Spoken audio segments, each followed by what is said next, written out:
भारत आक्रमक आहे, पाहूयात त्या संदर्भातल्या टॉप 9 बातम्या।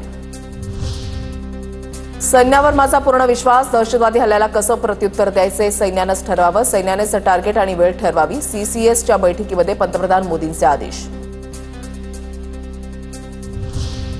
सैन्य दलाला पूर्ण सूट, कधी कारवाई करायची हे सैन्यानं ठरवावं, पंतप्रधान मोदींकडून तीनही सैन्य दलांना गो अहेडचे स्पष्ट संकेत। मोहन भागवत यांनी पंतप्रधान मोदींची भेट घेतली, पंतप्रधान मोदी आणि भागवतांमध्ये 1.25 तास चर्चा। आपल्याकडे वेळ कमी आणि लक्ष मोठं, मात्र वर्तमान स्थितीसाठी हे बोलत नाही, पंतप्रधान मोदींच्या वक्तव्याची चर्चा।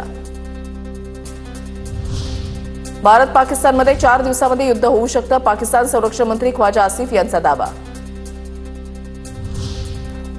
पुण्यातील श्रीजित रमेशन यांच्या माहितीवरून एनआयए तपासाला वेग, हल्ल्याच्या 3 दिवस आधीच्या व्हिडिओमुळे तपासाला गती, रमेशन यांची एनआयएकडून चौकशी।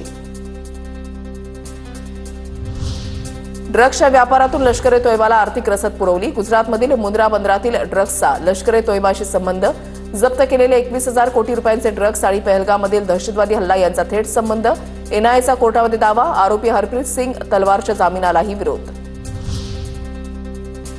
दहशतवादी हाशिम मुसा पहलगाम हल्ल्याचा मास्टरमाइंड असल्याची सूत्रांची माहिती, मुसाने स्थानिक दहशतवाद्यांसह हल्ला घडवून आणला, लष्कर ए तय्यबाने हाशिम मुसाला प्रशिक्षण दिल्याची माहिती।